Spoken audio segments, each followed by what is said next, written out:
Pourquoi le confinement pourrait être fatal au Disorder Club? Premièrement, une raison économique. Nous sommes en première année, donc on n'avait pas une trésorerie mirobolante. Le travail qu'on fait culturellement n'est pas le travail qui rapporte le plus. Et lorsque le confinement a été décidé le samedi 13 mars à 20h, on a tout de suite su que ce serait compliqué économiquement. On savait qu'on pouvait tenir avec ce qu'on avait de côté pendant un mois et demi, mais qu'après les taux se resserraient très certainement. Vous n'avez pas d'aide du ministère de la Culture, du département ou de la région? Alors nous avons eu des contacts avec beaucoup de monde. On a eu droit du coup à des aides comme toutes les sociétés ayant des salariés. Pour tout ce qui est culturel, pas du tout par contre.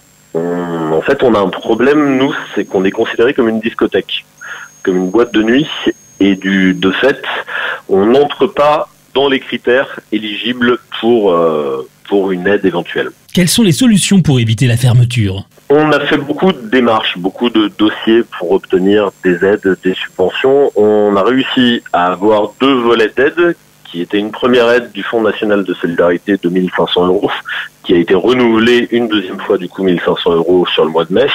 Et nous sommes éligibles, on a eu la réponse cette semaine, pour une aide de 2 000 € supplémentaires. Alors, ça ne fait pas tout le travail, c'est déjà ça.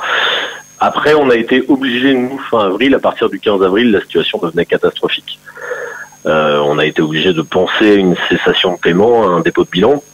Et on a fait du coup un appel à la solidarité de nos clients, de tous les gens qui avaient passé de bons moments au Disorder, et en leur demandant des dons, en mettant en place une cagnotte en ligne qui, fort heureusement, a très bien marché. On est très touchés par la solidarité et la générosité des Stéphanois. Combien vous avez récupéré grâce à votre cagnotte? Alors pour l'instant, aux dernières nouvelles, nous en étions à 6 400 €.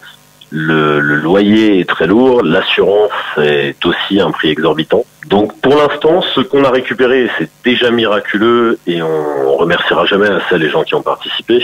Ça nous permet de tenir le mois de mai. Si vous réouvrez en juin, vous êtes sauvé? Jusqu'au 15 juin, là pour l'instant, on peut tenir et effectivement, ça changera la donne. Il faudra voir sous quelles contraintes on pourra ouvrir, parce qu'il y aura forcément des contraintes sanitaires, des contraintes de distance sociale, mais effectivement pouvoir reprendre une activité, ne serait-ce qu'une activité de bar de nuit, car on se doute bien que les concerts ne rattaqueront pas, oui, ça nous sauve forcément.